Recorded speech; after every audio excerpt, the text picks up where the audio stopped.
Good evening, ladies and gentlemen. Welcome into episode number 67 of Clark After Dark, right here live and direct on RaceON.com as we are still rolling through the off season here in the Arnold, Texas, but we're getting a little bit closer to race time. And boy, we're fired up about it. We had a lot of great racing take place all over the South this past weekend, over in the desert, the Wild West Shootout. Of course, racing will get kicked back off again for them tomorrow with three divisions, and actually had over 160 cars in the pit area the first two nights over the Wild West Shootout. Also, the I-37 Speedway, 4 nights of action, the Texas Showdown out in Pleasanton, Texas at the I-37 Speedway this past week. And Cortland Smith and I will get into the everything that went down at I-37 again this past week. And we'll go ahead and welcome on my co-host of this podcast now, Cortland Smith. As again, man, hey, I-37 racing this past week. We have the Chili Bowl going on right now as we speak. Wild West Shootout, dude.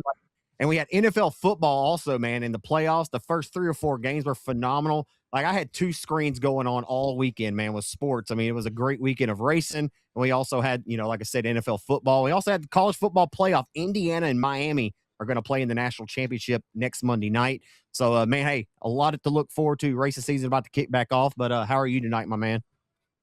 Man, doing wonderful. You say racing season's about to kick back off, dude. We're wide open. What are you talking about, Zach? I mean, we just raced Florida. I got you. In the Arklatex. I know. But lovely.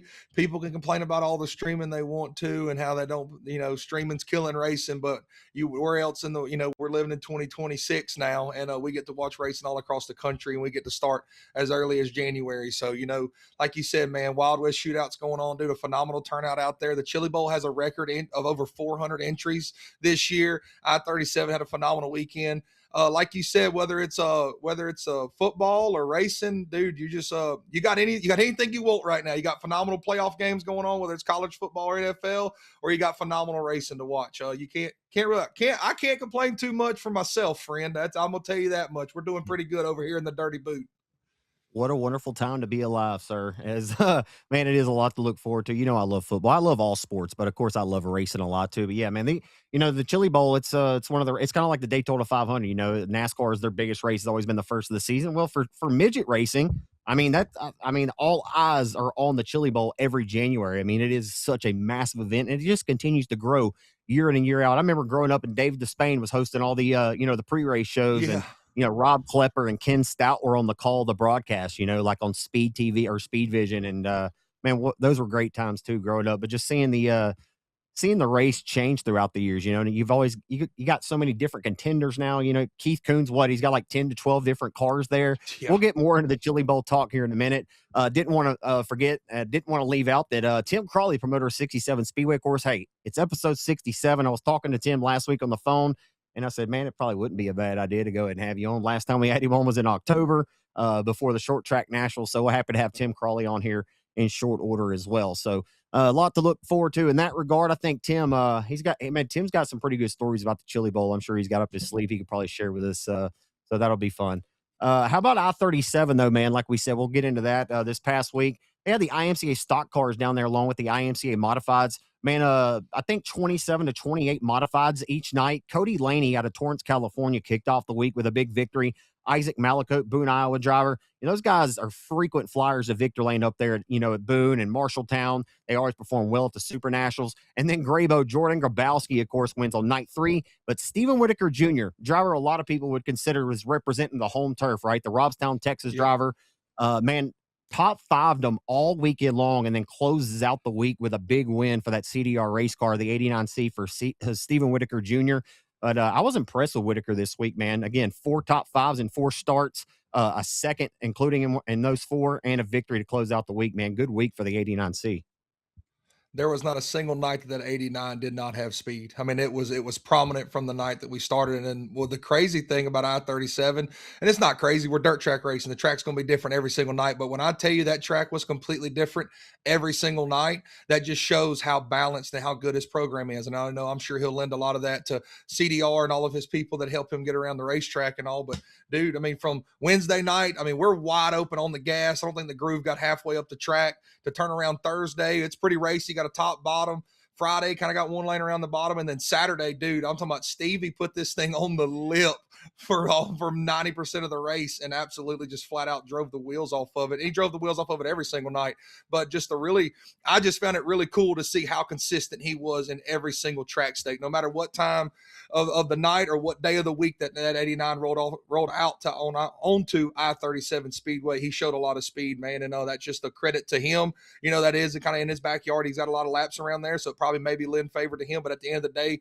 when you got names like Cody Laney, Isaac Malacott, Jeff Taylor was down there, Dean Abbey, Jordan Grabowski, like this ain't easy, whether it's your home state, home backyard. Yeah, Willie G, like it's tough to do. And every time that 89 went out on the track, he was one of the fastest cars. So what a great weekend for him. I think he even won the points money. I think maybe you mentioned that or not. I think there was an extra $1,000 thrown in there for the points win on top of the winnings that he won throughout the weekend. So a really good weekend out of the 89 camp. Yeah, absolutely. It was a good week for a lot of drivers. The IMCA stock cars as well. Cameron Starry opened up the week with a big time win. And Shelby Williams, man, he did what Shelby Williams does in this IMCA stock car business, man. He just took care of business the rest of the week for the final 3 events. There was a couple different runner-ups throughout it. Like Cody Smith had a good run on the final night too. Shelby Williams, Cameron Starry had another runner-up one night, I do believe. And man, local driver out of Shreveport, Sean Graham, came home with a 4th place finish on the final night. So a good run for him. Kind of like, I'm not comparing Sean and Steven as far as the racing careers go, but a lot like, Sean's been trying to get this IMCA stock car deal figured out, longtime factory stock stalwart here in the Arklatex. You think about Steven Whitaker, man, and how his careers went, right? All throughout his career, he started off racing USMTS. He won his first USMTS race at I-30 Speedway in Little Rock. Pretty cool. We have Tim on tonight. But Steven Whitaker won his first USMTS race, the Winter Nationals at I-30 in 2007. You just think about where modified racing has come since that time to where he is right now in his career. He's still going at it. He's changed chassis manufacturers a couple different times, but he seems to be really, really suited right now in that CDR race car. So, man, it was cool to see him get to victor lane and a couple other drivers. Like I said, Shelby Williams very well dominated, but there was a lot of drivers that showed some strength and speed this week. Yeah, we sleep, or I say sleep. I hope nobody sleeps on it, because if you sit back and realize the talent in the IMCA stock cars, when you got Cameron Starry, Shelby Williams, and you got Cody Smith there, and I'm just going to go ahead and throw it out there. Mason Martin drove the absolute daylights out of his car on Saturday night and was running second, and late in the race had a little mishap there. But I mean, he was the one that put it up on the lip in the stock cars and drove the absolute daylights out of it. It was going to give Shelby Williams all he could handle. But man, when you put Shelby Williams in the front on a racetrack that he can go around there and make the biggest circle possible, dude, that Shelby, long hair, don't care. I mean, it don't matter. Shelby Williams up front, around the bottom, you might as well start writing checks, boys, because I mean, that dude was just flat out good all weekend long. So really cool to watch the stock cars, man. That's something by no means do I want to sit here and add more classes to our weekly programs, but anytime you get to go watch an IMCA stock car race with the field of the class of the field that they had, man, it's really, really cool to watch. And again, the racetrack just lended itself to putting on phenomenal race. And there was a couple nights you could say it wasn't the greatest, but man, the IMCA stock cars went out there and performed. And Shelby Williams was obviously the one that garnered a lot of attention after his performance this past week. Hey, man, tip of the cap to Ray Doyen and the guys down there that are willing to put a race on and give these drivers quality money to go race for in January, right? Like we talk about race season starting off sooner than it ever has. This is the second consecutive years they have elected to do this and put this event on. And I'm not sure it's a big money maker for them. And I'm not sure that's what they're after. I know not anybody's out there in business to lose money. I don't care what you're in. If it's dirt track racing or drag racing, I don't care. Nobody wants to ever lose money. And I'm not saying they did, but because I don't necessarily think the car count's where they wanted it. But like we always say, quality over quantity, man. The quality of the field there all weekend long was really good. And like you said, the racetrack was different all 4 nights. It was a joy to watch and we enjoyed it. So that's about our WRAP, my friend, on 37. Hold on. Before we get out there. No, it's not quite yet. What you got? Not quite yet. I believe my boy Dylan Gaither won the factory stock feature and gave the fence crawl. Okay. I didn't want to leave that out. Dylan Gaither and Alan Torres were the factory stock dudes this weekend. I think they went 1-2. Triton Temple finished second on Thursday night, but Friday and Saturday 1-2 for Dylan Gaither and Alan Torres. But dude, went up there and did the fence climb. Absolutely loved it. And you could hear even on the broadcast, the fans absolutely loved it. And I'm very much one, I'll tell you, I don't care if it's a $200 to win tuner race or a $10,000 win factory stock race or the World 100. I really appreciate drivers getting out and being pumped up, because that just shows the fans how much it means to yourself as a driver. Nothing against the dudes that get out and calm, cool, or collective. I've always been a McCready fan. I probably said this on there before, because when he gets out, he's pounding the roof, and I mean, he's fired up, and the dude's won all the races that you could think of, from the Chili Bowl to the World 100, and he still gets out and pounds the roof for a 10,000 win Outlaws race in Sharon. Like, it's just one of them deals that anytime a driver wins and goes out and shows that emotion, I think it just translates to the fans just how much it really means and just really connects. So I just wanted to give that a shout out to my boy Dylan Gaither for giving the old fence climb this past weekend and picking up 2 dubs. So shout out to him. Number one, before we wrap up I-37. Number one, I couldn't have said that. Number one, I agree with everything you said. Number two, I couldn't have said it any better. I agree. Please, drivers, wear your heart on your sleeve. Show these race fans your personality. Let them get to know you a little bit. And I'm not saying show your tail, but every now and then when you get a little hot underneath the collar, it doesn't hurt, But anyway, we're just in our own little world at the end of the day. So yep. Nonetheless, hey man, it was great race, and I didn't want to leave Dylan Gaither out. I did have him on there. He took care of the 3 contested factory stock features. Like you said, Alan Torres out of San Antonio got the other one, and man, they're tough down there. I'd like to see Gaither kind of travel up here, maybe run the King of the Hill, maybe the 30. I don't know. I'm just inviting him to the chaos. That'd be cool to see the 41 car up here for that one. You give a fence climb at Boot Hill Speedway, I promise you somebody will lose their mind up there in them grandstands for that King of the Hill or 30,000. That'd be pretty wild. It won't be hard to climb out of the top of that mug if you do it for 30 grand, because we're going topless for that deal. So hey man, without further ado, we'll go ahead and bring on the promoter of the 67 Texarkana 67 Speedway down there in Mandeville, Arkansas. It's my man Tim Crawley. Tim, sorry to keep you hanging there for a few minutes, but now you know everything that went down at I-37 Speedway this past weekend, and you're welcome for that, man. How you doing tonight? And I'm doing great. Thanks for having me. I'm glad everything was good down at 37. It's always good to hear. Don't want to ever hear of anything but excitement from all these shows that everybody's willing to stick their neck out and put on. So it's good to hear. Man, it's been a few months since we've had you on. It's been back in October since the short track nationals, and I mean, we could get in and we could talk a little bit about that, and what you thought of that event, or we could talk about what's coming. I ripped my headphones out here. I can't hear nothing. We could talk about what went down or what's coming up at Texarkana this year, man. I know you've got some things cooking. What are some of the things you're working on here in the off season, Tim Crawley?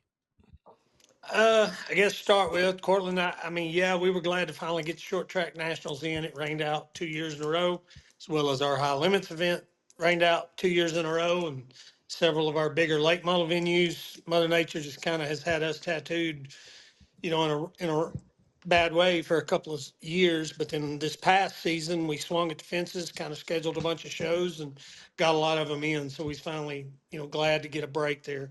Short track had to go to a rain date, which I know hurt the event, but hey, we're not going to complain. We'll keep our heads up, keep digging. And this year, with it turning into what it's going to be this year, I couldn't be more honored.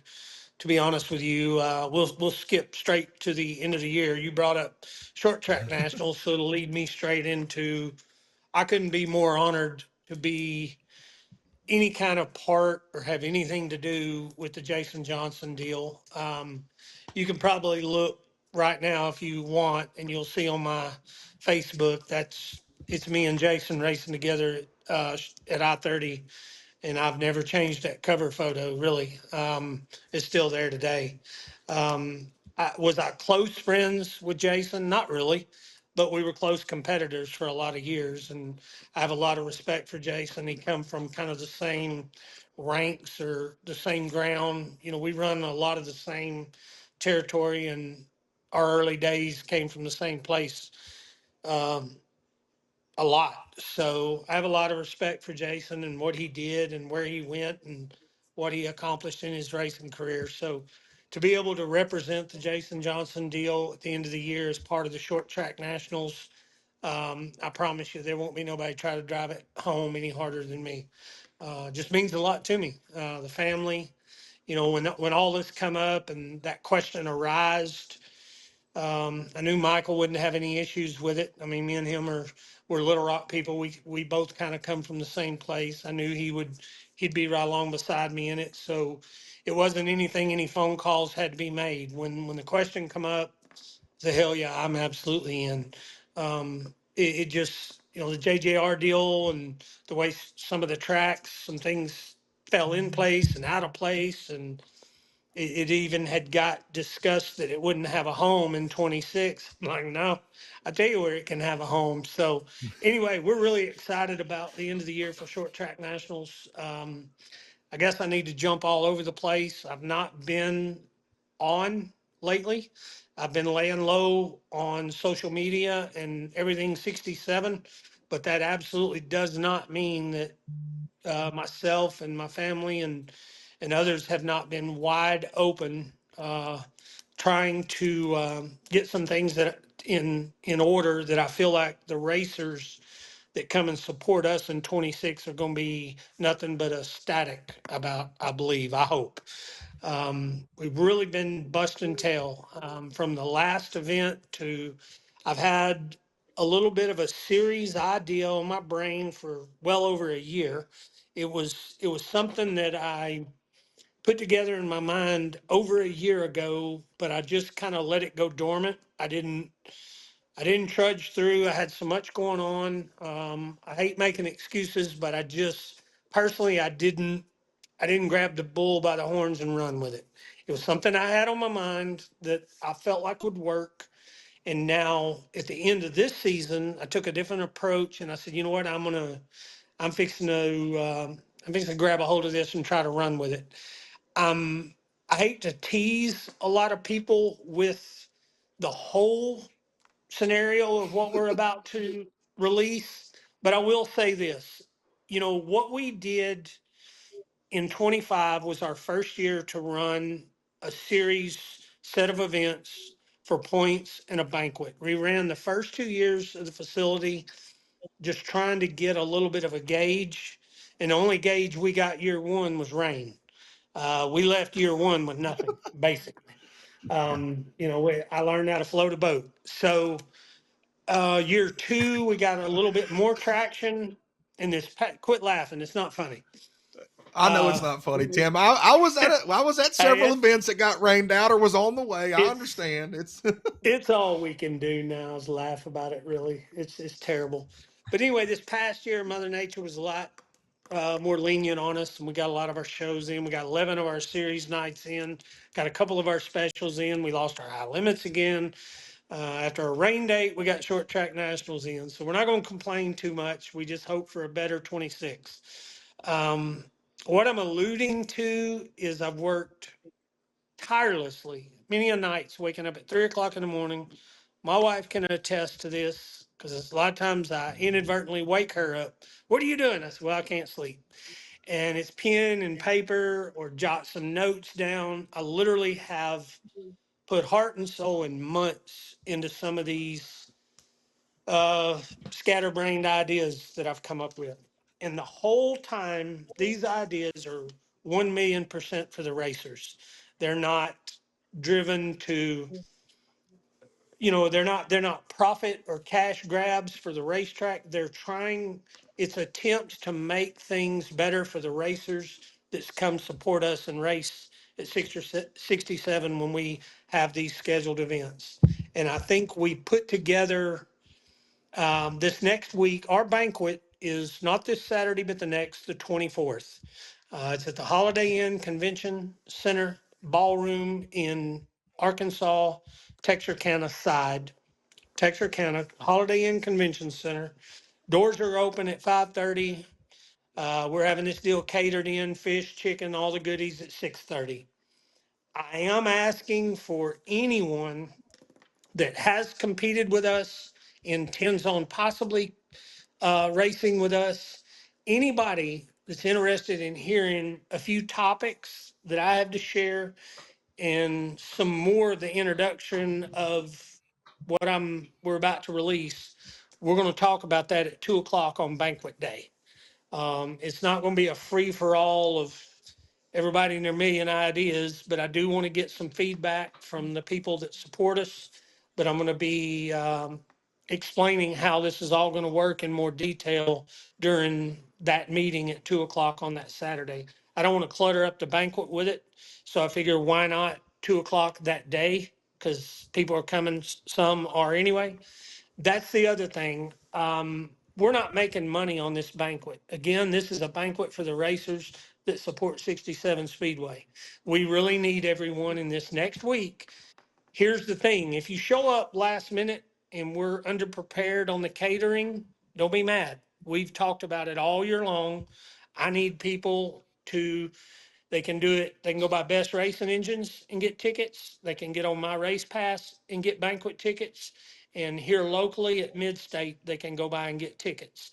The reason for the pre-sale tickets is for us to be able to organize the banquet accordingly, against the head count. That's the main reason that's in place. So I need everybody in this next week. By next Wednesday, we're going to pull the trigger on the head count on our catering. We've got an awesome banquet prepared. We've got a lot of door prizes. We've got stuff for the kids that participated in our Hot Wheels events. We're going to cater to the kids a little. Again, across the board, there's money, trophies, and plaques all the way to 10th in every division. I am going to say this. We're not shipping, mailing, doing anything with our awards. Come to the banquet and get them, or you can pick them up the first time you come to the racetrack. We're just not going to get into that. So, I hear you. other than that, on our series deal for 26, we have a new bank sponsor. This past year, that bank deal and the $20 registration that we put 100% back into each class raised, as a collaborative effort, it's $25,000 we're going to be passing out at the banquet. That ended up being 11 races and 25 grand's getting passed back to the racers. And that's 100% of the sponsor and the registration money that was generated. We didn't retain one penny of that. 100% of that's getting paid back. This new system or series situation that I feel like is in place could easily get the 27 banquet to a 50, 60 grand number if everybody will play along with and accept the program and what I'm going to present to them in this next week, 10 days. And again, this is all literally just an idea to give back to the racers that support us every week. It won't go outside of here. It doesn't go nationally. It will stay right there at 67 with the racers that continually support us when we have these events. Again, I wish I could give you a little more on the whole deal, but I'm telling you, in 27, when racers that compete with us next year in 26, when they roll out of the banquet in 27, it's going to take a pickup truck to haul off some of the items that they're going to be handed. It's, in my opinion, it's large. So I feel like everybody should be ecstatic with the announcements we got coming forward. I hope. I mean, I've worked literally a couple of months, me and several others, to get where we are on this series announcement. So we're really looking forward to it. Sounds like you're just as excited about the local race and everything you've put into, this race series. I'm sure that you've got something cooking, or, you're excited to come out here with, just as excited as you are about that Jason Johnson deal, that. And by the way, I love everything about that. And, it's pretty awesome. I grew up, rooting on Jason Johnson, and, listen, I'm the last person that ever talks about myself or brags about myself, but I had a memory pop up. It was from this past September, but I was down there interviewing Jason, at the 2013 at Texas Motor Speedway, the U.S. National Dirt Track Championship, and Jax is, he's just a little baby at the time, So I don't know. It was pretty cool, like, just looking back at a lot of those kind of memories and stuff, and to hear those memories you and him had together, coming up through ASCS. He's a 5-time champion, and yeah, I think it's so cool, man. Like Cortland knows I'm a huge Jason Johnson fan, always have. Like a lot of people in our area, man, I was absolutely devastated when we lost him. And I do, man. I really do think it is so cool that one of our local area racetracks is getting to carry on that event and carry on his name, his legacy, everything about it, man. I really do, man. You should take a lot of pride in that, Tim. You really should, man. I can tell you do. And as you should, man. I think that's really, really kick ass. And, as far as the weekly racing program goes, man, it seems like you're pretty fired up about that. But like you're also kind of, it seems like you might be a little apprehensive right now because you got a lot of irons in the fire, and like you're hoping a lot of these different things come to fruition. Like you don't want to say too much, but you do got a lot of cool things cooking right now that you've really been working hard on. Well, in all that is from day one when this whole deal come up with the racetrack. One thing I stopped and looked back on history wise of all the years that I raced. I thought about all the things that, let's just say, I wouldn't do or wouldn't want to do or wasn't fond of as I attended races and run with different series over the years. So I never forgot in my mind well, I'd never do that type scenario. And probably one thing that I just don't ever want to be associated with is kind of the over promise and under deliver scenario. I don't want to do anything that I can't stand behind, or promise people anything that we can't follow through with. Or, I never was fond of, where you get into a scenario where somebody would say a purse was based on car count, or, those type scenarios I just don't want to be involved in. I'm not throwing rocks at anyone. I'm just saying, you know, put the purse monies up, pay it. If it don't work, don't do it again. That type mentality. And then that goes back to, just like right now, I'd love to tell you everything that is going to be awarded in that 27 banquet. Some of the things are concrete, they are done, they're finished, but I'm still not totally ready to represent the people or the sponsors involved. I'm just not quite, we just don't have everything just dead ready to turn it loose. And I don't want to leave anyone out. I want it to be done correctly. But I will say it's large. At a local level, the contingencies and the awards that people will all be eligible to be drawn for in the 27 banquet, if it doesn't excite them, then they need to go to the doctor and get their blood pressure checked. Something's wrong. These are big items. They're things that I feel like will make people want to race with us. And I'm not going to lie, that's the goal. I mean, at the end of the day, that's what we want. We want, I did notice that this year we had about 5 people in every class kind of got dialed in on points. And we had kind of 5 people paying attention to points.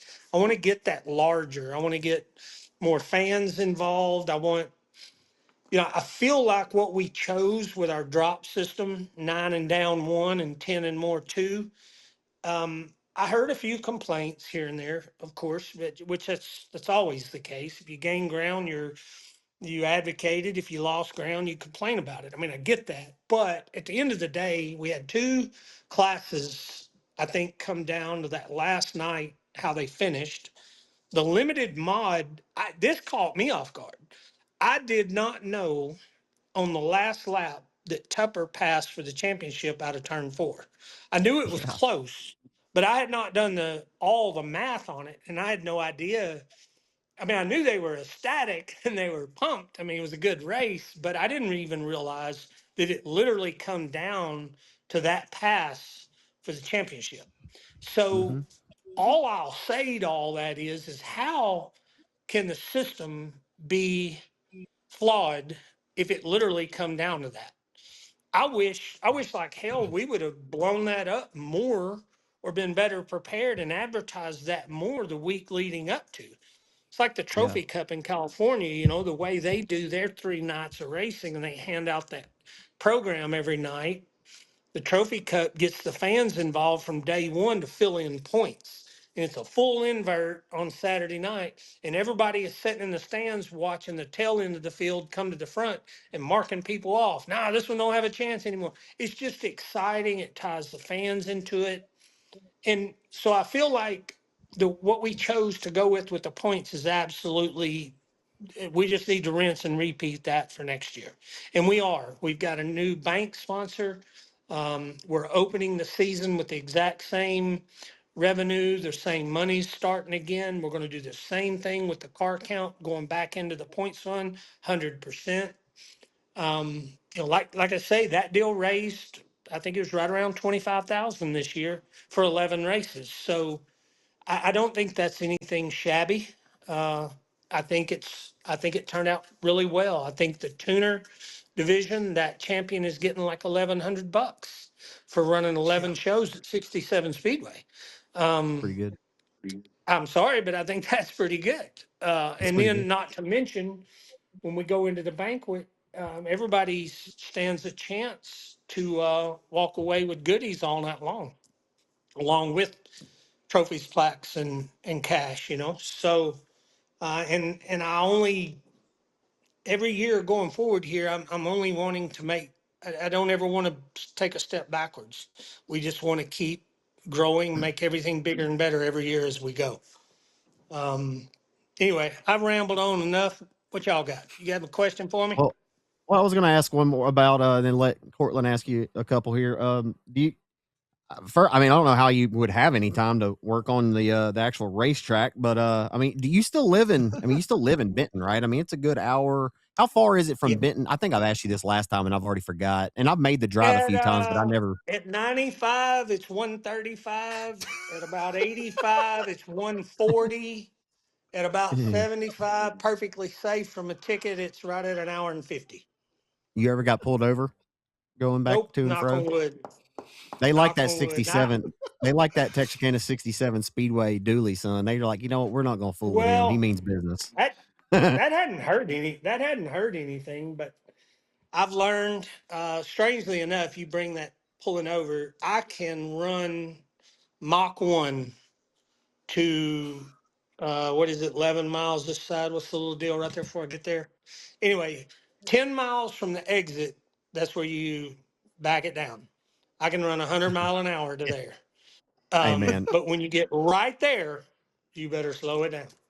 I just made the drive from Shreveport on 49 today, back to Texarkana, and I make that drive often. And I'm going to tell you, I've made that drive hundreds of times over the last 5 or 6 years. And I don't think I've ever seen a cop on that. But here's the deal: is I'd never speed. I do 5 over. Speed limit's already 75. I do a cool 80. Like, why do I need to go any quicker than 80? But if you're Tim Crawley, you need to be doing about 95 because you got shit to do. You know what I mean? Like, you got shit man, you need to take care of. You'd be surprised. I don't really do that 95 haul ass mode often. I generally, I'm 5 over too. I mean, I'll get out here. I'll run 80 and I just run with the traffic and ease along. But there's been a time or two when I needed to get there and I go. But no, I am a little bit behind on what I would call the construction mode at the facility. But I have learned in the last few years, I'm not very good at the desk job. I would rather, honestly, I can go out and get on a machine and grade and blade and cut, and I can do the mechanical labor into things every day and never complain. I hate the paperwork side. I'm just not gonna lie. I'm all about, weed eating, cutting grass, painting walls, grading a facility, watering the track, making it beautiful. That type stuff is literally almost relaxing to me. But the paperwork side and scheduling and trying to do all that side of the business, it makes my head hurt. But it just has to be done. So, and again, these last for 2 months, that's all I've been doing. We had the PRI show, been on the phone, working emails, trying to put this series sponsorship deal together, and then got dropped a huge question of something yesterday, and I cannot let that cat out of the bag. But we're hammered down on it, and we should know something there. It's either gonna go or blow. I'm not gonna lie, I'm kind of pumped. I hope it goes. I hope the first of next week or at the latest. Yeah, I hope next week or the banquet at the latest that it goes. I'm not gonna lie. At first I was like, and then once I had a meeting with a group of people today about it at lunch, and I got a bunch of other people pumped and fired up about it. But at the end of the day, I'm not gonna lie, it comes down to money. Hey, that Unfortunately, logo, that's that Mean the Mean 15 logo. 15. You like Can we that? share that? Can we just tease that? Yeah, Can we just tease people with oh that? yeah, Yeah, that's a Cody done can throw deal. that on the screen. Huh? The mean 15 deal, we're doing that no matter what. That's going to Yeah. happen. And that doesn't mean 15 cars. That doesn't mean, the only thing that means is it sounds cool, should sell t-shirts, and it's 15 races. And it's also Okay. going to be a membership deal. If you're in the mean 15, that just means that you're going to be eligible for some large contingency drawings in 2027, and you will have to be a member of the mean 15. I have all kind of purpose for that, but that's something that Landon and I told him, I said, I want something that looks mean. I want to, I just like the sound of it. We're going to run 15 races, try to get 15 in. We'll push hard as we can. We'll run it all the way into November to make up any. We got a 15 race schedule set that we put on our schedule, and we're going to push to get that mean 15 done. And if you're in the mean 15, you're going to be really proud of your banquet in 27. I already know that. That's set in concrete. That's pretty much a done deal. Now, I want to be in the what mean I can 15. announce as the items for draw, I'm not going to turn that loose just yet. But it's good. It's good. Hell yeah. Well, Tim, I'm going to take this a different direction. You said you don't like all the paperwork and the desk job and scheduling and all that. And you said you like getting on the tractor and riding around there doing the manual labor. So are there any changes to the configuration of 67 or any changes to the track surface? Because you had that thing pretty much dialed in all of 2025, but have you made any changes to the track surface or anything racing related on the track? The only thing that I intend there is, I did feel like I learned a few things this year inadvertently about helping create a good top, bottom, and a dry middle. And I'll keep applying kind of what I think I accidentally stumped up on there. It was just by virtue of, I left one day and it come a little rain shower, and I had done some stuff to the track, and I was really pissed off at myself that I didn't just turn the lights on, because I really thought, man, you shouldn't have left it like that. And then I come back the next day, and I think that was a Wednesday maybe, and then I finished up on Thursday, and then that Friday night the track was phenomenal. And I thought, well, it's only that way because of the way I left it that night. And so I just kind of inadvertently kind of stumped my toe on something I feel like will work. But far as changes that a racer will really notice, the only other thing I'm going to do is, I'm going to push the infield in a little more in some places. I did it a couple of weeks before the very end there. I moved the infield in a little, but I'm gonna go on a little more. The modifieds, the sprint cars can run around it fine at its width, but I think for late models and stock cars and this and that, all the door car classes, I think it will be even better if we widen it even just a little more.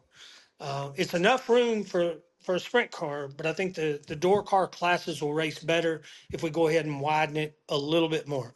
So the berm and the infield deal is gonna go, probably, I only changed it about 3 feet, and I saw a difference. I saw a difference in the way it raced.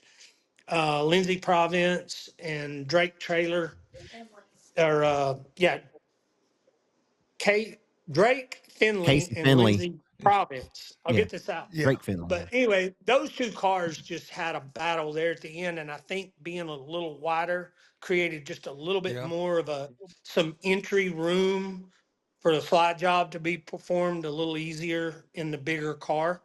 I feel like the track was fine for sprint cars to pull it off, but it doesn't take as much width for a sprint car to perform a slide job. I think a door car needs just a little bit more width.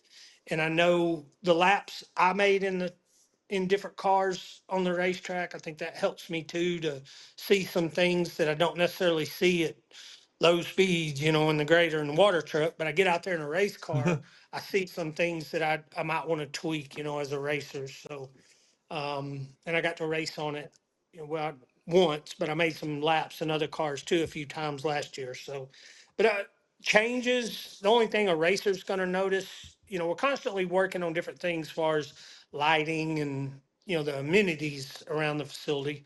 But as far as the racer goes and the actual dirt and surface, I'm going to widen it a little more. I'm going to push the infield in some more all the way around, several feet, and just try to give the racers.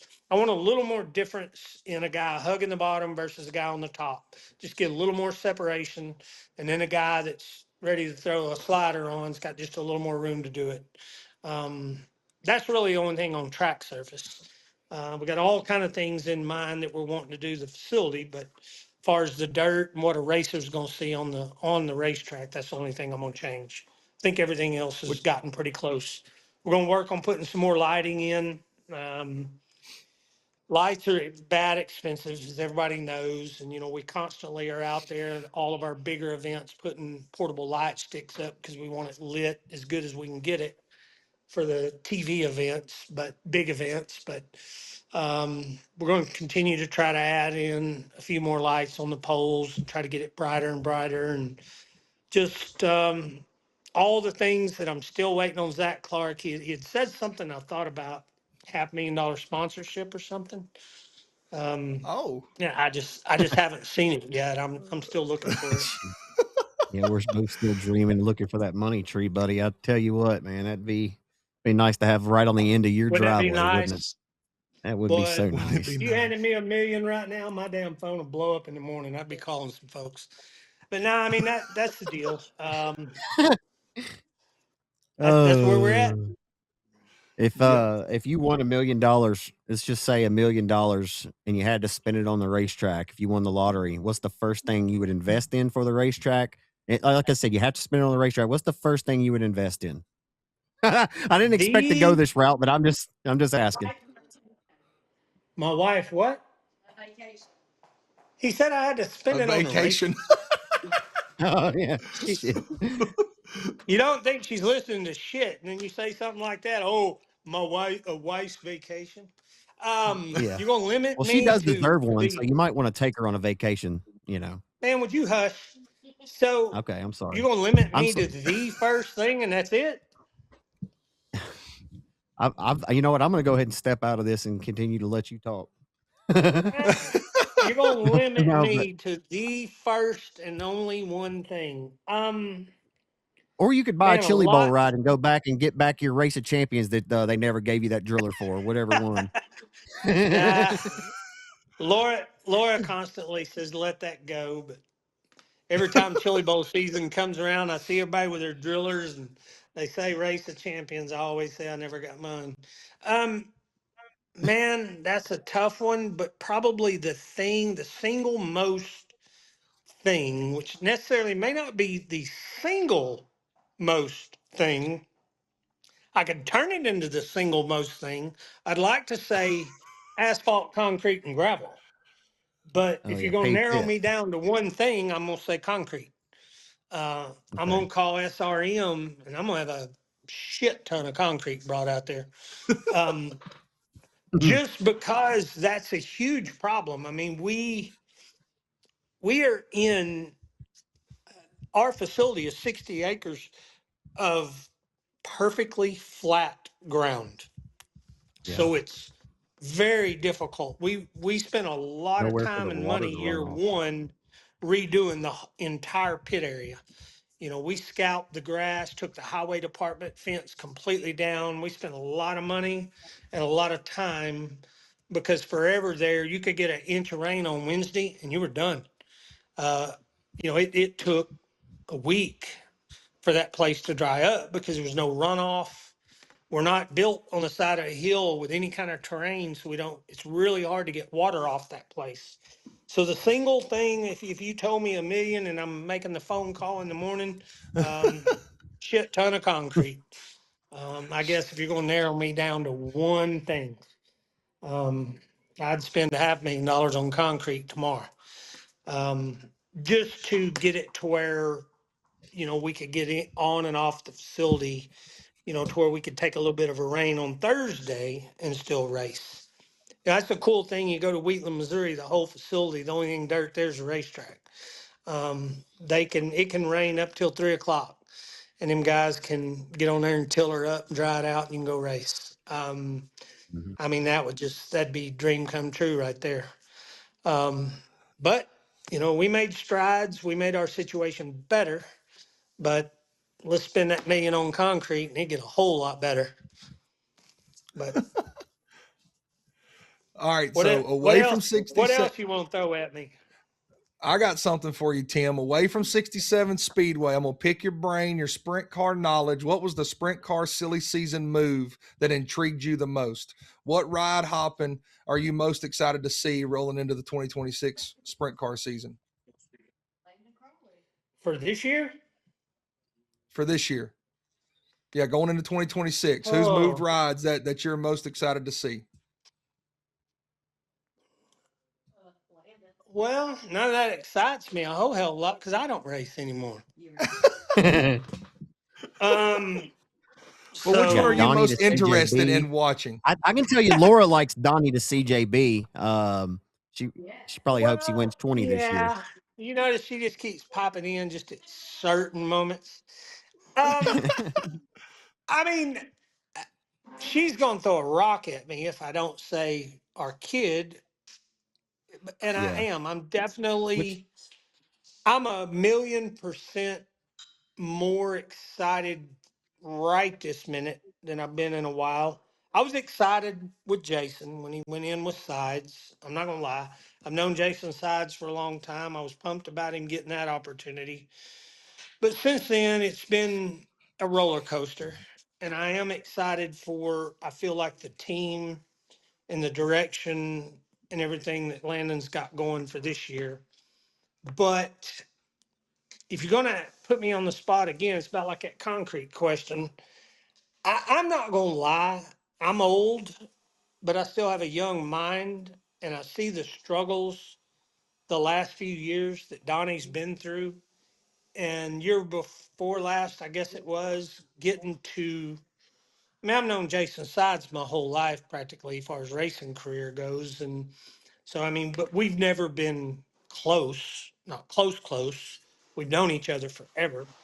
But when Landon drove for him, I got to go to a lot of events, and literally everyone knows that Jason and Donnie are really tight and have been for a long time.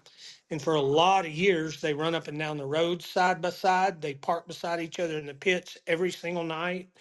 And so all the times that I went out with Landon and Jay, year before last or whatever, I got to be around, obviously, Donnie more than I had ever had in my life. And so in some ways I can relate. He's the world outlaw champion and I'm not. But the one thing that I could see and I understood is I quit for a couple of reasons. One, yes, I could tell the father of time was catching up with me.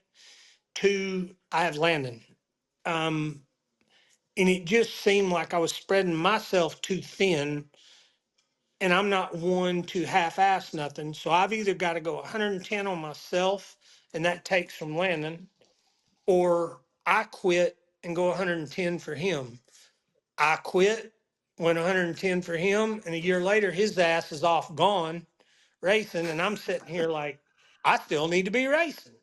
But all I'm getting at, this ain't about me, is you asked me about the exciting thing. In a way, I want Donnie, and me and Donnie's not tight or nothing like that. We spoke. He absolutely knows who I am. He knows who Landon is. But I'd like to see him go out on top and on his terms, not by. I would just hate to see his career end. Yeah. When his team wasn't just gelling and everything just spot on for him. Yeah. If he can get a relationship back going again and get everybody's on board with enthusiasm and everybody's spark is relit, everything 110%, then if he goes out and he realizes, man, I'm at that age, then it is what it is. But I would hate to see everybody pile on Donnie and that you're just getting old when that's really not the case. When he still has a lot of gas in the tank, still capable of winning races, and it's because of team and equipment and nobody really behind him is stopping him from accomplishing his goals. You know what I mean? I mean, he does things in a race car that other people just can't. That guy's a master at the middle. He can run through the middle of a dry slick racetrack like no other. Um, I mean, he just has finesse and car control and throttle control. And, he has traction control in his brain. He doesn't need it in the MSD box. You know what I mean? Um, Yeah. he's not a stomp and steer guy. He don't crash people. He's not wild, but the guy is smooth beyond smooth, man. I sit there and I watched him the last couple of years at Eldora. And when Eldora gets slick, it's kind of like the Bloomer deal in the late model. The guy can run through the center of a slick racetrack and just do things most people can't. And I'd still like, you asked me what I want to watch this year, and I just want to see Donnie go out with a bang and go kick their ass just a few more times. Yeah. Um, and I think he's got it in that's him. even though Donnie and Laura, she's up for years. She's, oh, he my man. I'm not saying that because she's sitting in there listening to me or nothing like that. I mean, honestly, all these other kids have got plenty of time left, you know, in their Yeah. careers. I'd just like to see Donnie get back on top for a little bit. I mean, that's just, Yeah. it's just, I honestly think he's still capable. I really do. Yeah. If the stars And align and he can get the team and everybody back on board. there's a lot of different things that are going to be interesting. Like it's going to be interesting to see if Rico can translate, like you talk about the crew and everything that has to be behind, everything gelled so well. I know Ricky Warner traveling with him over, to the 14 with Tony Stewart Racing, but it's like not, sometimes when you change teams like that and you make this super team, sometimes He'll, everything just doesn't gel right off the cap, like that. It may not yeah, go but as well as it did with the 24 car. Who he's, knows? I mean, he'll be rinse and repeat because they're not changing anything. Um, they're right. just, they're just taking their equipment, and moving over to another shop. I guarantee you, They're just Rico the money will. man. Yeah. Yeah, I mean, I don't see any change in Rico. I mean, I really don't. Yeah. It's going to be interesting. The interesting moves are going to be seeing kind of the changes in Sheldon, maybe Geo. Those guys have bounced around. They're playing with a new team. Rico and Tricky Ricky, they'll roll in there, and they'll pick up right where they left off. I would all but guarantee. I'd take that to the bank. Other short than the only thing that happens It, there's luck. it's, Luck can rule your world, but yeah. as long as he doesn't have any bad luck right off the bat, I look for him to pick up right where he left off.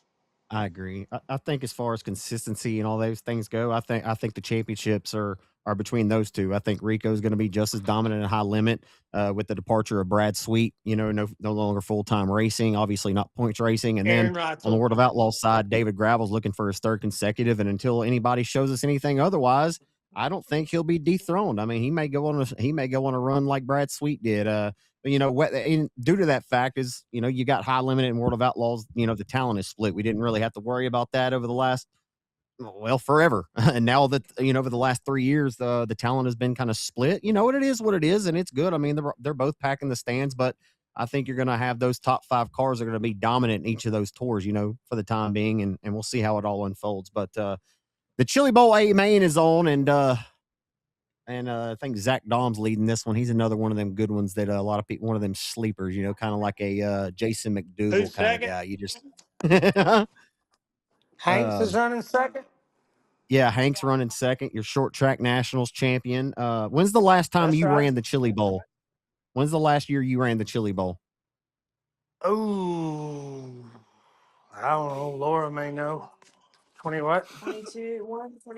21 or Was it? 2, something like that. Oh, so it ain't been that long then. What was your first year? What was the first year you ran the Chili Bowl then?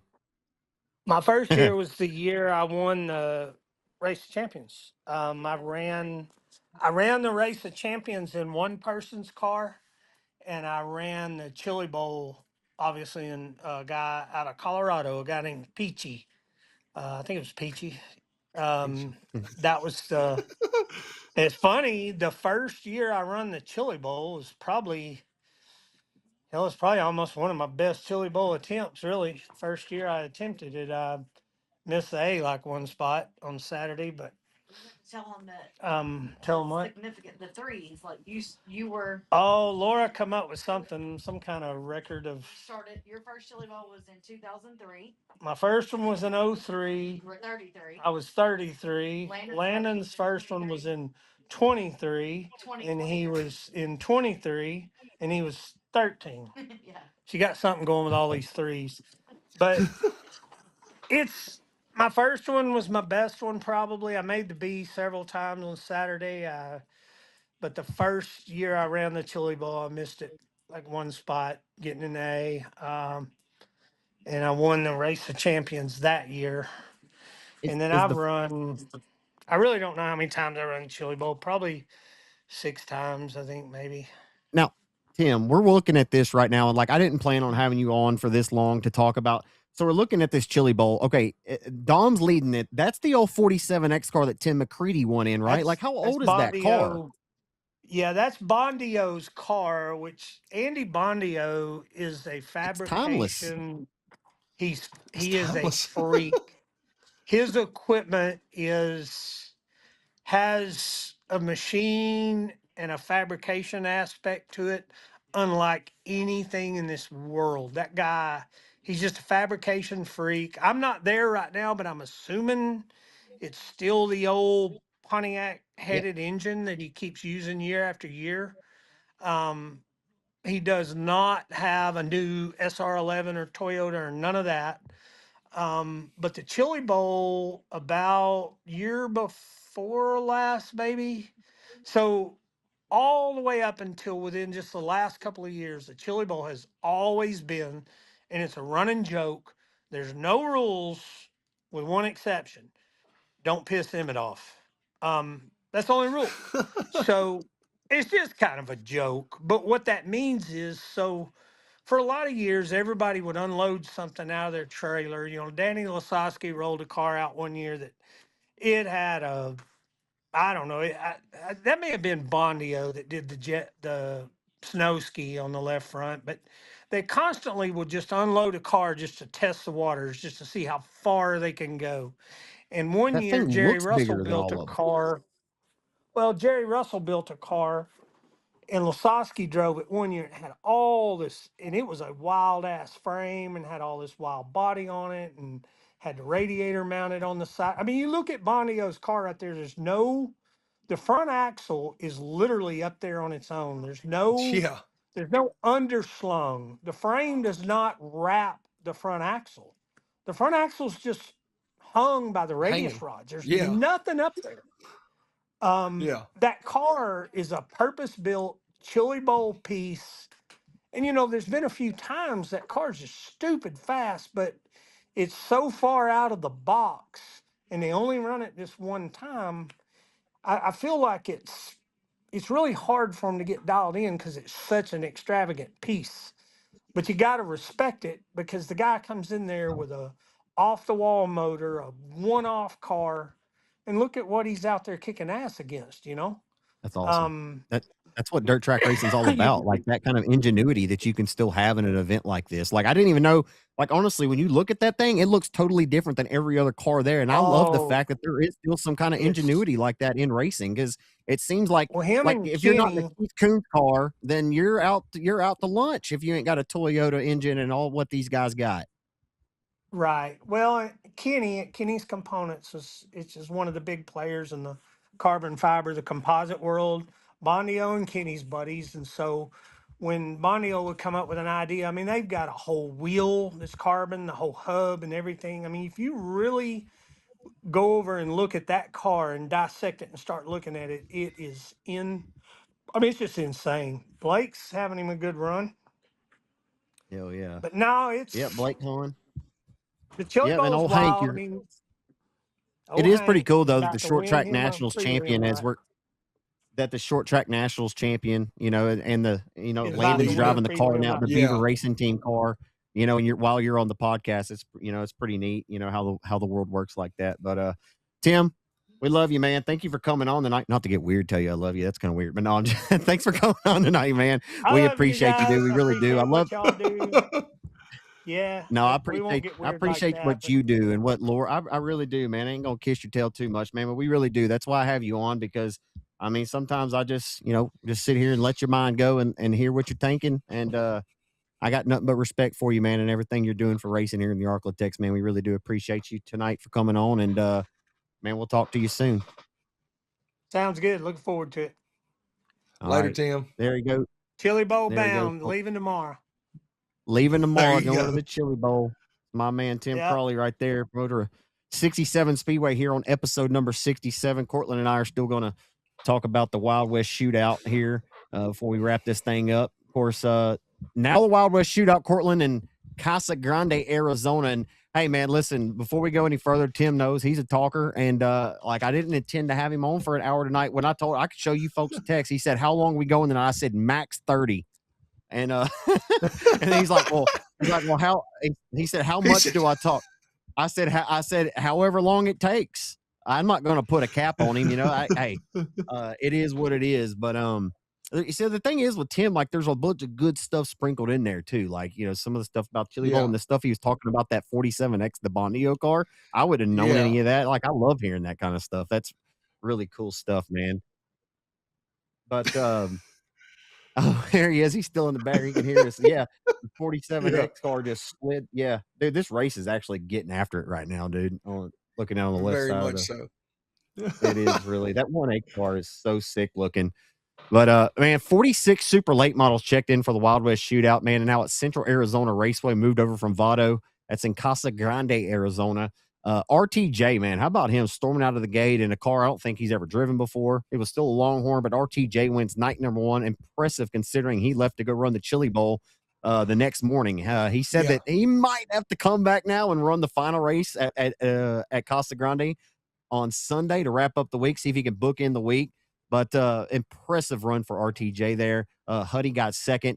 Cade Dillard up 13 spots to finish third there. That was on night one of the Wild West Shootout, man. But impressive run there for RTJ as he left to go to the Chili Bowl the next day. Yeah, hopped in that Adams family ride. Got slung together there the last couple of days or weeks heading into all this and knowing that he can only run a few events, but they gave him the opportunity to wheel it, and RTJ did RTJ things. It's I wish you could elaborate more on it, or I wish I could come up with anything fancier to say about it, but at the end of the day, RTJ did RTJ things. He goes out there, hops in a car that he's probably never driven yet. It's a Longhorn. Could he apply a bunch of things that he's doing? Yes, but at the end of the day, you got to get in there and you got to wheel it. And you got to find out what every single car likes. And they try to reproduce them as best they can, but some just feel better than others. And he just went out there and flat out drove it. We talk about Casa Grande and we talked about moving from Vado, how good Vado raced. Well, I tell you what, man, that old Casa Grande raced a whole lot better than what I was thinking it would, to be dead honest with you. And from what a lot of guys said after practice night, like they were kind of worried, like, about how it was going to race. And I think really the first two nights rolling out, you can't really complain a whole lot. Ricky Thornton and Huddy put on a really good show there. Gustin and Dillard come charging up through the field on that Friday night feature, and just a really good race. And the Wild West Shootout, dude, you got 46 super late models that drove all the way across the country, essentially. There's some dudes that are around there like a Jake O'Neill that's kind of in their backyard, but I guarantee most of them had over a 20-hour drive almost to get out there. And they go out there, they race for 25 grand, like you said, to book in the weeks. And I got a pretty good feeling RTJ is going to find his way back to Arizona before the Wild West Shootout completely wraps up, because you just don't go out there and win 25K and don't come back to try to reclaim a little bit more money. Yeah, because the final night still pays 25K too, right? Like the ones in between are 10 grand and the bookends are all 25K. Yeah. Yep. That's pretty sweet. Yeah, I mean, why not? I mean, all you got to do is hop on an airplane. He's a racer, racers race. I'm sure he'll end up showing up and showing out. We'll find out what happens. Night two, man, I feel like night number two's feature was a little bit it was pretty interesting. The track was a little more cowboy up, it seemed like. Night two, it was better. Bobby Pierce, though, 32 car. I love the new theme on the 32. That number just pops. I love the way it looks. But 32 just kind of gets out front, checks out early. And, man, on a restart, I think it was the third restart, man. Huddy, he had showed a little strength and some speed there those first couple of green flag runs. But, man, on that third one, that 6 car for Rumley, man, it just fired, and it fired well. I mean, Huddy turned up the wick, and he was never really challenged again. There was a couple more restarts, and he just wasn't challenged. Mike Marlar drove up to second, and Pierce faded to third, man. Davenport was pretty good there early. got a new sponsorship, Ace Dorn on the 49 car, getting used to that. But yeah, it was just good to see super late models on the racetrack again, man. Like I love watching them, obviously. Man, usually, the theme in 2024 and in 2025 is the 32 gets up front, he's checking out, right? If he's up front, he's usually gone. And that wasn't the case the other night, man. Maybe, I mean, obviously Huddy's not going to be driving the 6 car all season, but he is going to be in this car for the entirety of the Wild West Shootout. And man, Huddy, he's going to come back. They go back again to racing tomorrow night. I expect Huddy to really storm out of the gate. And, and I'm sure Bob and Bobby, they're out there testing some things, trying to work out some new car blues.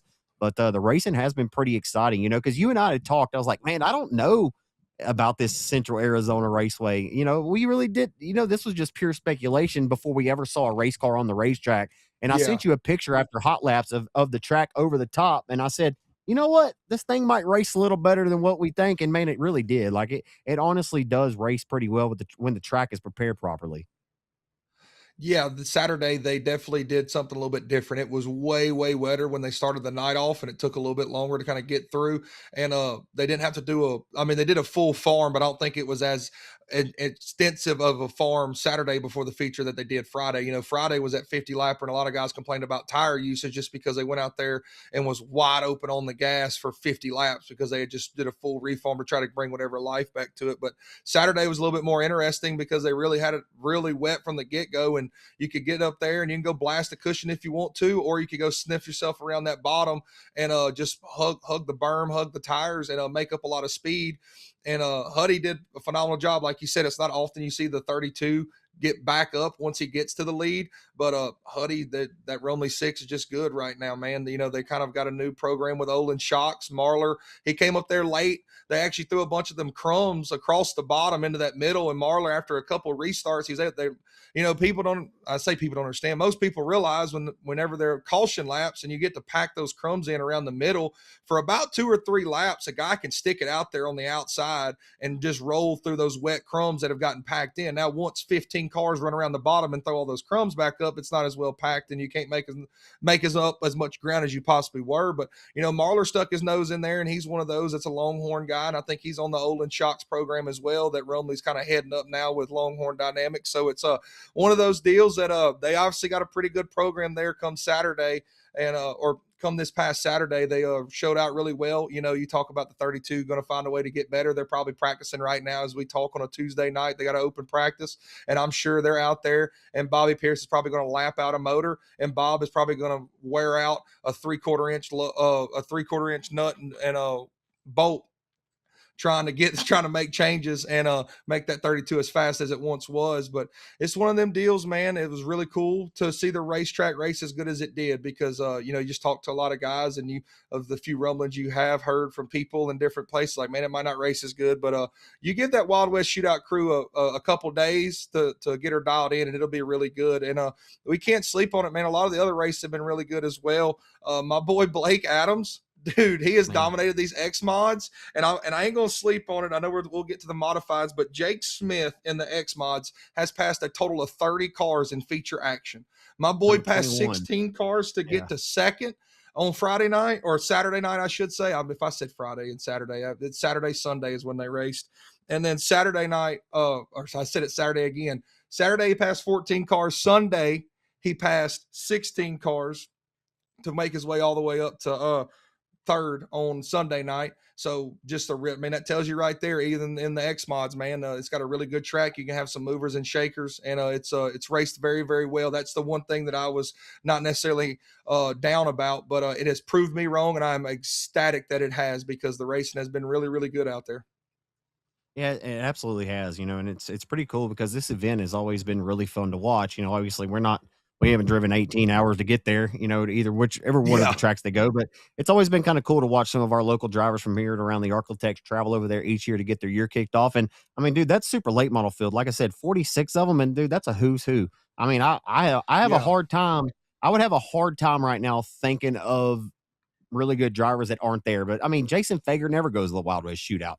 Some of the more regional guys, Chad or Chris Simpson, they're not there. That's not really in their neck of the woods, but I mean, that is a very, very strong 46 car super late model field. Dude, listen, 68 modified, 68 mods Yeah. in the pits over there. I mean, Cade Dillard pretty very well dominates the first 2 nights, but then gets DQ'd after his win on night 2 because of a muffler. Evidently, this is just the word. I'm not there. I'm at the racetrack, so don't at me, people. I don't know. I'm hearing mixed reports. Haven't talked to Cade directly, but I heard that due to the rough surface that, that's why the muffler came off the race car. I don't know, but Tyler Wolf inherited the win on night number 2. And like you mentioned, up 12 spots, 16-year-old Blake Adams finishes second in the mod feature and then runs down and beats Kenny Schrader in the X mods. Like, this for real, this Blake Adams kid, like, he means business. Like, comes from the Buzzy Adam roots. I mean, I don't think he's fooling around, son. And we're about to find out what he's made of. By the way, Adam Willis just sent me a picture of our last week's guest. I said, how's Talon doing, or how's he feeling? He had to go to the hospital and got a shot. Said he's feeling better, but he's not practicing today, hoping he'll be able to race tomorrow. He's been in the motorhome for 48 hours, the first time he's been out, and that's the watch practice. So all best wishes to Talon, man. We hope he gets to feeling better. And hey, props to him, dude. Out of 68 modifieds on open tonight, he drives the old 10 MCDR race car into the show. Impressive for him in his first ever trip over there in Arizona. So again, best well wishes to Talon Willis, our guest from last week. And pretty good start for him over there. It sucks he had to miss night number 2 though, to being sick. Because I guarantee you, there's like, you ever watch like you ever watch a basketball game or sports or anything, and like you watch these players. I'll tie this in that. Like, the player's not shooting real well, and then suddenly he comes down with a hamstring injury. He's just off that way, but he's embarrassed. Well, I can promise you this isn't Talon Willis, right? Like, he's not trying to get out of racing, right? Like, he didn't come down with a sickness like you're trying to get out of school. You know what I mean? Like, it would take a lot to put that young man on the sideline. I just think it's a real big bummer to travel that far to go race, and you have to sit out. You can't get the full experience because you come down with a sickness. So that's kind of a bummer for him, but I'm glad he's getting better. And that's kind of the good thing about this event, Cortland, is they do get those off days and they get the practice days. So he's had a couple days to recover, and he's potentially only going to end up missing one race night over the deal. So not too bad after all. No, well wishes to them. Hope they get to feeling better. Absolutely nothing stinks worse than being sick at the racetrack, because it's something that's a place you love to be. It's people you love to hang around. And, all of us, we have a dire need to go watch cars drive around on a dirt track and making left-hand turns. For some reason, we find that just absolutely thrilling. And when you're there and sitting in the motorhome and, especially on a night when you're supposed to race, and you're sitting there, I don't know if he went up in the stands that night or he stayed in the motorhome, but you're watching, even if he was in the motorhome, he's watching the stream on his phone or whatever, and he's watching a race happening that he's supposed to take part in. Like nothing heals. I'm telling you, nothing heals a driver faster than seeing somebody drive their car or a race happening that they're supposed to be in. So best wishes to him. I'm sure he'll bounce back. But like you said, we still have 4 more nights out there at the Wild West Shootout. They'll race Wednesday. They have Thursday off. Then it's Friday, Saturday, Sunday heading up to this week. And he'll have a chance to bounce back. Just really excited to see, man. This is an event that kickstarts the year for everybody. Like you said, 68 modifieds, 46 super late models, and both of those fields in the X mods, I think there was 49 of those. And when you go through that entire field, you find some of the best talent in the country, whether it's the X mods, A mods, or the late models. And it's just a great way to start the season, kind of like the spring training, if you want to use that analogy. And they'll roll on and get to race some more. I really enjoy the fact that not so many guys are going to be in a rush to get over to speed weeks, because everything's kind of been backed up. It seems like a lot more guys were able to go out there this year and go enjoy it, and that's the glory of the Wild West Shootout with its off days, is that you get days to go and do stuff. You're an hour or so south of Phoenix. You can go and enjoy all the great things that I'm sure Phoenix, Arizona has to do. But at the end of the day, you get to hang out at a racetrack. And also, Zach, some people maybe hated it. I didn't mind it one bit because they were doing track prep. They even had barrel racing in the infield, my friend. Yeah. Like, don't sleep on the promoters. Like, these guys go above and beyond and trying to put this event together. And there's a reason why so many people show up every single year and drive that far, is because that whole crew with the Wild West Shootout puts on a phenomenal event. They do a lot of things for the racers to try to keep them involved. And some people, like I said, some people maybe hated it, but they were doing track prep anyway. So they had some barrel racers come out there and put on a show, a little exhibition. And I think one of them are getting some custom made saddle for the best time of the week or something. So really cool, man. They really do a really good job with that Wild West Shootout. Excited to see how it goes. It'll be interesting. You know, can anybody knock off Hudson? Is anybody going to outrun the 97? Jeremy Payne hops behind the wheel this week. That's something I'm really looking forward to. He's practiced tonight, dude. He fit right in like a glove, dude. He's third quick. And like, I just put up a random session, and here's Jeremy Payne third quick behind Reese Solander and Rodney Sanders. Like, it don't take no time for him to get back figured out, you know. No means. I mean, like, drivers drive. I mean, just that's all there is to it. It's like riding a bike, as some would say, for the good ones at least. You know, now some of those that are that may be just about average. You may take a few laps, but Jeremy Payne's not average by no means. So just to be clear, we're not gonna talk about the Dillard and Turbo thing from the other night, because, like, listen, we're like, just like how we usually break all these things down, like, we're not the one driving the cars. And here's the deal, like, I have nothing. Like, I think I will give you my honest take here, though. When I saw it happen, I think that Turbo was frustrated because he got put back a row. And man, this isn't a comment I read on social media. I saw a lot of different takes on this, but this is what I personally think is I think Turbo was a little hot under the collar because he got put back a row because he got penalized they said he jumped the first one. And I think he was trying to get back a little of what he lost. And he drove in there a little hot underneath the collar, and he did bounce through some of them holes. And man, if we're going to put the fault on anybody, it was most definitely, in my opinion, it was on Turbo. And I mean, I don't think he'd mind me saying that. And, but that is certainly not to come on here to say that Cade was not in the wrong, or he was or wasn't. You know, like, sometimes, man, shit just happens on the racetrack. Like, we ain't got to be so quick. That's not payback for what happened with Alberson at Batesville. You know what I mean? Like, let's just settle down, dude. Like, it's not really, like, it sucked for Cade, you know. Turbo got to continue on, and everybody could look at it and say, oh, well, Turbo, he just races like that, so it's whatever, you know. And I'm sure Cade didn't want to have another Flow Racing microphone stuck in his face for everybody to see what his opinion is one more time after he gets jumped. You know what I mean? Like, he got put in a really precarious spot. And then he made a social media post about Flow Racing announcers, you know, a couple weeks ago, right? So anyway, it's like, it wasn't a very good situation for him to be in again. But anyway. But he had it coming to him, man, for what happened with him and Alberson. Dude, they're just and I mean, I'm not putting this to fault on the Turbo. I think you kind of explained it as good as you probably could. He went off in there. I don't think he was intending to slide all the way up there. He just barreled off in there. He hit the hole. He shot off the track, and wrong place, wrong time. You can sit there. Hey, you know what? It is our right, I guess, that we can have our own opinion.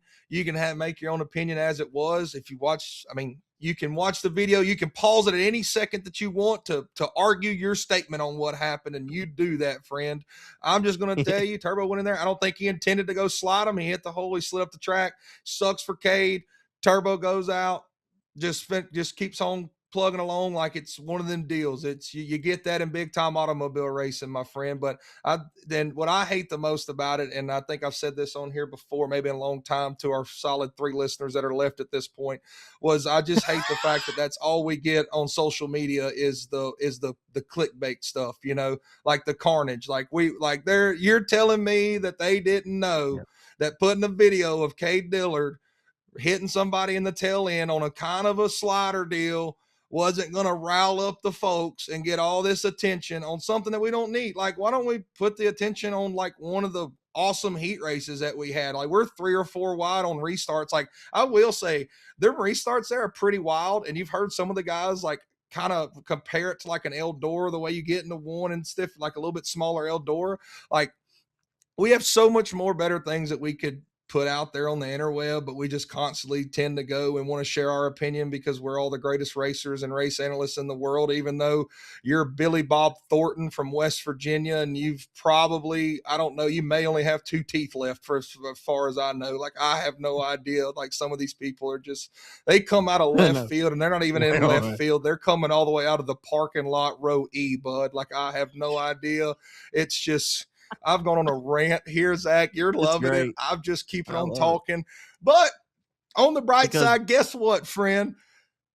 by tomorrow night, I don't know when this will get released. I'm not on top of but by the next day, somebody will run over somebody else and we'll forget all about it until it happens again. Like you might want to start these guys. Go ahead. I say you might want to start this pod as soon as it comes out because you'll be listening for a few hours. Yeah, this one. Oh Lord! If you made it to the end, we appreciate it. Lord have mercy to our 3 listeners that made it to here. And I know one of them's your mom, the other one's my mom, and the other one is some dude that obviously had nothing else better to do with his time. So is how we've got it here. It's your mom and my mom. It's so mom and somebody that had nothing else better to do with their time. That's the only one still making it to here. I swear. We might as well say hi. We might as well say, hey, Mom, right now. We love you. Hey, we Mom, appreciate your support. I appreciate you. Thank you for making it here. To the 3 other people that made it this far. Shout out to you. You're the homies. But anyway, Wild West Shootout, to kind of wrap it up, from my opinion, man, it has exceeded all my expectations. The car count's phenomenal. The race has been phenomenal. Is anybody going to outrun that Rumley 6? Who knows? That thing's been lights out fast, and Huddy can drive the daylights out of it. I love to see Mikey Marler, 3-digit number gang, 157, the Winfield Warrior. Kind of just as a kid, always been one of my favorite drivers. Love to see him back up front. He's in the Ronnie back with Delk, exactly. And he's a guy, Tim mentioned it, kind of a plug and play with Rico and his crew. Mikey's, for some reason, he found 2 buddies that he said grew up down the street from him. They've always been his best friends, and he's always had the same 2 crew guys wherever he goes. Now, they may add another guy here and there, but he's always had the same 2 dudes with him, and that's a guy that no matter where he goes, he's always going to be competitive, and he's one of those that whenever you break down a true list of racers and racing talent, whether it's banging a cushion or putting around the bottom or having to go keep momentum through the middle, man, Mikey Marler is one of the most talented dirt late model drivers ever, in my opinion, for just a guy that can get it done in any condition on any given night. And it's cool to see him back up front with the Delk car going out there. He's always gone to the Wild West Shootout, but I think you can expect to see him run up front. Garrett Albertson hasn't been as great, I'm sure, as he wanted to, considering he's back really close to home. But I'm sure the 58 camp will turn that around, man. That's a dude that don't sleep on him. The 58 is as elbows up as that place has been lately, and as it was in qualifying and heat races, Garrett can put himself up in a very good position to go win one. So I wouldn't sleep on him, but I think for right now, dude, we see it, not the writing on the wall, but it's going to take somebody to knock off that 6 car these next couple nights, because when you got Kevin Rumley wrenching on it and you got a driver like Hudson O'Neal, it's going to be pretty tough to outrun them in the mods like we talked about already. 97 CDR, call it the fastest modified on the planet, whatever you want to call it. Just know that the 97 and a CDR and K Diller driving wins, and you put Jeremy Payne behind it, and he's 3rd quick in practice night. He's probably going to sneak up and may be contending for a win as well. And then Blake Adams has just been lights out. The dude, he was so excited that he passed Kenny Schrader for the win in the X mods. Like, that might have been the coolest thing on Sunday night, was when he get out and he's like, I just passed Kenny Schrader for the win. So just that's kind of wraps up my take on the Wild West Shootout. I rambled again. Sorry again for the 3 listeners. Thank you. Zach, you can wrap this up however you want. Blake Hahn won the Chili Bowl prelim night about 20 minutes ago. So for anybody that made it to this point and you didn't know Blake Hahn won. Oh, that's awesome. I mean, his dad, created this event, Emmett Hahn, know. So, and it was his first ever preliminary race win at the Chili Bowl. That's pretty cool. That just goes to show how hard it is. I mean, he's one of the more accomplished, not midget drivers, but, winged outlaw sprint car drivers, 360s more predominantly, former ASCS national champion in Blake Hahn. But, I had my boy Blake Hahn in my dirt draft tonight too, because old Cortland over here might be looking good in the dirt draft standings. I'm starting to see all these Chili's logos all around dirt racing, and maybe they're just affiliated with Flow Racing. But I tell you what, if I ain't finna go make a trip down to the Chili's over there in Bossier City and the one over there in Shreveport, see if they want to holler at Boot Hill Speedway and give us some triple dippers or something, and see what we can work out, I'm finna holler at them. But anyway, maybe a future winner wins a triple dipper. I don't know, dude. I've got all kind of ideas in my head, man. I was thinking about getting Claude the Mudbug to come back out, from the Mudbugs games, come back out to Boot Hill. But anyway, we'll talk about that next week, because Josh Bell just sang the national anthem at a Mudbugs game a couple weeks ago. Did he And really? Heck yeah. he did. Yeah, like, dude. Well, apparently they must have heard you how good you did it at Boot Hill. You know. So anyway, hey man, good job tonight. This is definitely our longest pod ever. And we'll see if we can top it next week. But we'll try to go on the under. As hey, before we get out of here, dude, we've already did it. See, yeah, I mean, I'm here. This is why I needed you last week. This is why I needed your picks last week, because now I can't have you come in after 6 teams have been eliminated. Like it's not fair. Okay, the team that I picked are still alive. Did I not? They are. But hey, this is what I want. I want a Bills Bears Super Bowl. Bills Bears, because I don't think you can go wrong with either one of those winning the Super Bowl. Yeah, but I mean, dude, how phenomenal was that Bears and Packers game again this past weekend? That was incredible. But who you got to go to the Super Bowl? Man, I'm just going to add that Bears and Packers game. I was at a Mardi Gras ball on Saturday, and I walked by and some dude's got it on the table, and it's like 21-7 in the third quarter. And I'm like, oh, this game is over. You know, like 21-3. 21-3. You know, like, oh, this game is over. There ain't no way it's going to happen. And then lo and behold, here we are. They're getting it done. Then that was just a phenomenal game. But if you're asking me who's going to the Super Bowl, man, I'm not a Patriots bandwagon fan. And it's funny, me and a couple of guys were talking about this today. I'm a Mike Vrabel fan in the New England Patriots. I love Mike Vrabel. I love Dan Campbell. I don't like the Patriots. I'm not necessarily a Lions fan, but I love Mike Vrabel and Dan Campbell, just the way their attitudes are about coaching and how they do everything. Like, there's videos of these dudes getting after it in practice. Like, they'll have the practice dummies and they're over there hitting them. Like, those guys get after it. And so I would really like to see the Patriots go on just because of Mike Vrabel. And I would really like to see the Rams give my boy Matthew Stafford one more chance to go out there and just sling it, because, you know, like, Father Time catches up to everybody. I'm sure he's still got a couple more years. You know, Aaron Rodgers proved it don't matter how old you are, you can still go out there and compete for wins. But in my honest truth, give me the Patriots. And man, in the NFC, it's a toss up. It's such a toss up to me. Dude, they're not going to beat the Patriots. Will not beat the Houston Texans this week. We're going to find out what Drake May's really made of. I think the Houston Texans defense, I think that the Houston Texans can go to the Super Bowl, and I think that they can win the Super Bowl, all predicated by their quarterback play. If CJ Stroud is inconsistent, I mean, it is all predicated on how he plays. If CJ Stroud can stay upright and he can make throws standing on 2 feet, I think the Houston Texans can win the Super Bowl and upset everybody. I really do. Their defense is one of the greatest defenses I've ever seen. I'm not bullshitting, dude. I think they're going to shut Drake May down. Sorry to interrupt you, but go ahead on the NFC. I know you like Matthew Stafford, but anyway, here we are talking a lot about football, but national championship, college. Indiana or Miami? Indiana all the way. That's not. I mean, I may be the Miami. I may be Billy Bob at Hard Rock. Yeah, I may be Billy Bob Thornton coming from row E in the parking lot on this one with how sold I am on Indiana. But give me who's yours? Yeah, dude. Who? We're gonna find out. Monday night who wins the college football national championship. It should be a good one, but we'll talk a little bit more about that next week. We're about ready to wrap this podcast up. Appreciate everything you do, man.